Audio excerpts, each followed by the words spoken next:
Hi, everybody. This is Tony Khan, the producer and director of Morning Stories from WGBH in Boston. Martin Espada had every reason to grow up standing for absolutely nothing in life. He grew up in the 60s in a blighted urban Puerto Rican ghetto in New York City, where to be selfish and violent was to survive. But he became a successful lawyer, a college teacher, social activist, a poet. And he says he owes it to one moment when he was 6 years old. He tells us about it in today's morning story. It's your own damn fault. I come from the East New York section of Brooklyn. One of my most vivid memories of growing up there is the smell of smoke. Fires everywhere, smoldering. I think we set the record for fires. Anyway, one day I got into a disagreement in the street in front of my building, not an unusual occurrence, and the kid picked up a can and struck me on the head, and you know how head wounds are. Blood all my hands and my shirt and my face and my shoes.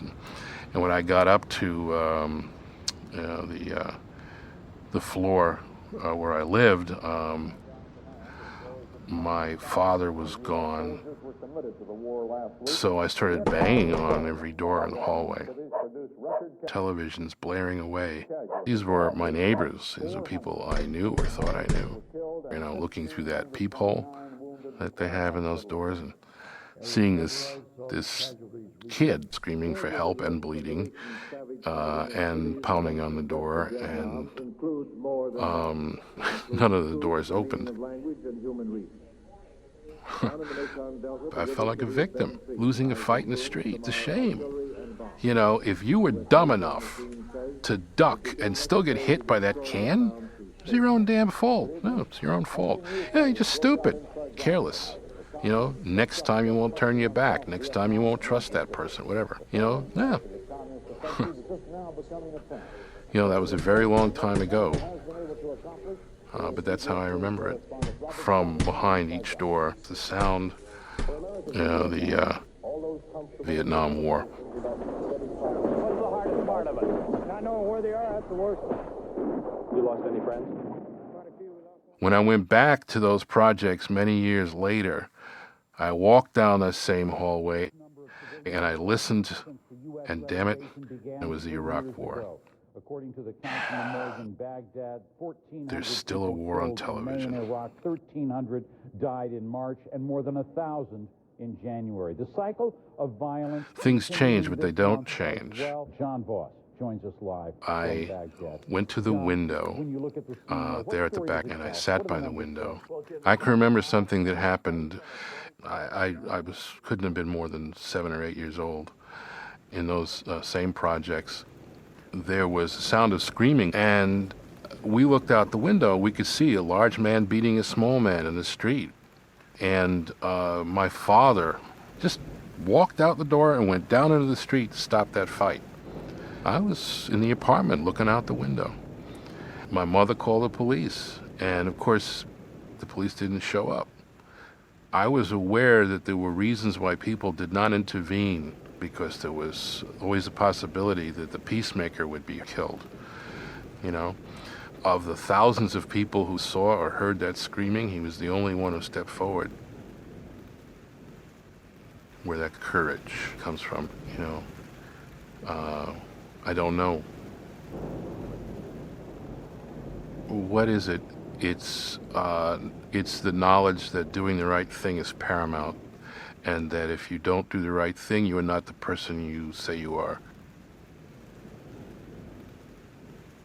I think he did it not only because he wanted to stop a killing from taking place, but because he knew I was watching. Our kids are watching.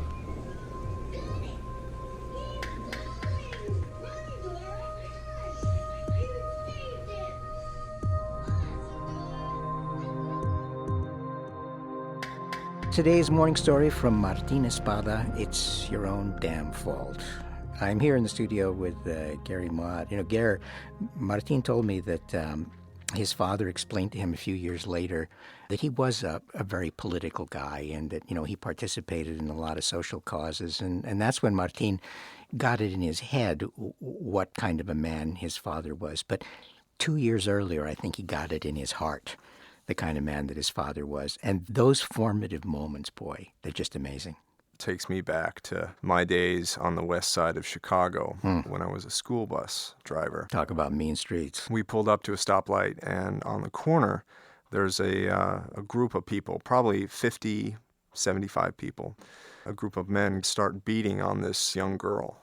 She was on the ground. They were kicking her. And I looked around at this group of people, and nobody was doing anything. Mm-hmm. And I thought, wow, these people are afraid that if somebody steps in, something's going to happen to them or their family. Yeah. When fear comes, most people are going to behave in their own self-defense. I mean, in a situation like that, what do you take from that for yourself? What did you learn about yourself? Well, it caused me to think about, the right thing to do. I'm always telling my kids, there's a right thing to do. Do the right thing. Right.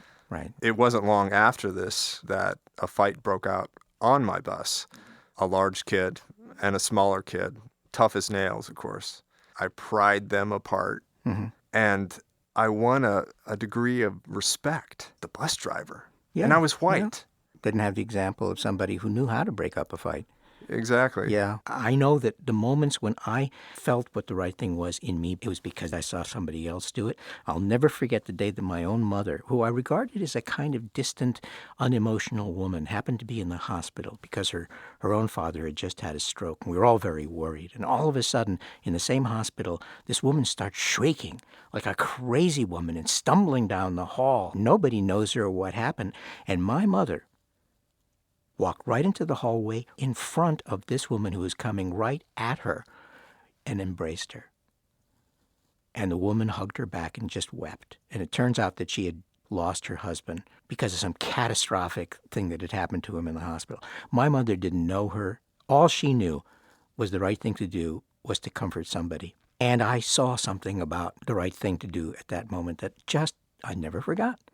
It's those moments. And which moments are they for somebody else? And so it goes, I mean, the effects. One story leads to another. One act of courage may bring up the character in somebody else. Here's hoping, anyway.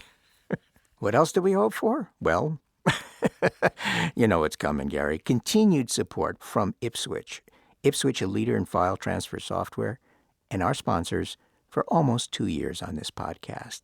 IPSWITCH.com, their website. And if you'd like to get plugged into what Morning Stories is all about, WGBH.org/Morning Stories, and drop us a line, please. Your email is just one of the joys of doing this podcast and a large part of our content, so keep it coming. It's better than that first cup of coffee.